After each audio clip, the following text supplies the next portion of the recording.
نماز نیند سے بہتر ہے۔ سب پریشانیوں کا خوبصورت حل ہے نماز۔ نماز قائم کرو تاکہ میں تمہیں یاد رہوں۔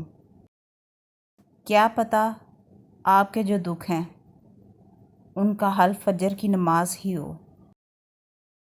نماز تب سکون دیتی ہے جب تم سکون سے پڑھو۔ نماز کبھی نہ چھوڑنا، یہ میرے نبی کی آنکھوں کی ٹھنڈک ہے۔ فجر کی نماز تو اللہ پاک سے وفا ہے۔ نماز شیطان کی شکست اور مومن کی جیت ہے۔ بے بس انسان کا علاج صرف سجدہ ہے۔ فجر کی نماز قضا کر کے کامیاب صبح کی امید رکھنا نادانی ہے۔ یا اللہ میری ہر نماز کا ہر سجدہ اپنی بارگاہ میں قبول فرما۔ ایک نماز میں اگلی نماز کی توفیق مانگنے سے بہتر کوئی دعا نہیں۔ کتنی عجیب ہے نیکیوں کی جستجو بھی، نماز بھی جلدی میں پڑھتے ہیں پھر سے گناہ کرنے کے لیے۔ خدا ایسا نمازی بنا دے کہ نماز پڑھے بغیر گزارا نہ ہو۔ نماز اگر عادت بن جائے تو کامیابی مقدر بن جاتی ہے۔ نماز کا رہ جانا دنیا کے ہر نقصان سے بڑا نقصان ہے۔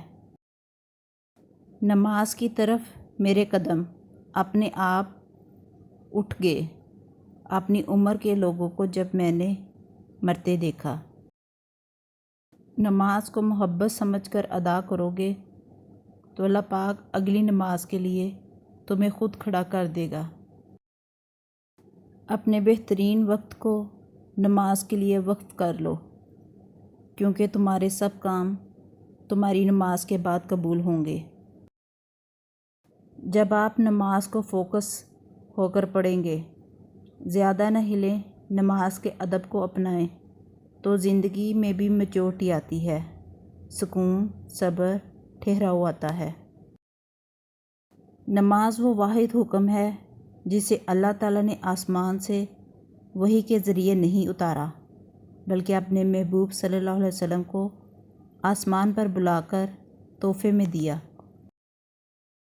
نماز کی تو وہ شان ہے جو روک دیتی ہے طواف کعبہ کو، تو تیرے کاروبار کی کیا اوقات ہے جس کے لیے تو چھوڑ دیتا ہے نماز کو۔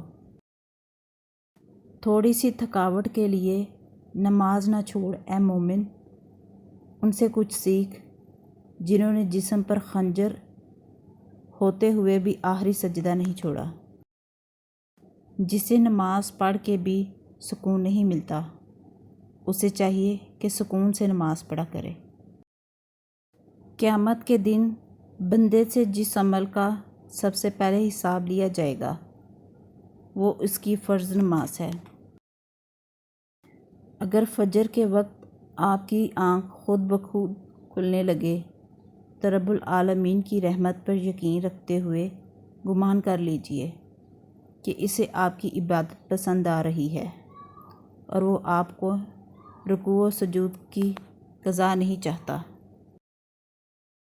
وقت فجر، یہ ٹھنڈی ہوائیں اور ہر طرف گونجتی ہوئی اذانیں، یہ سب اتنا حسین ہے کہ جنت کتنی حسین ہوگی، اور تم اپنے پروردگار کی کون کون سی نعمتوں کو جھٹلاؤ گے۔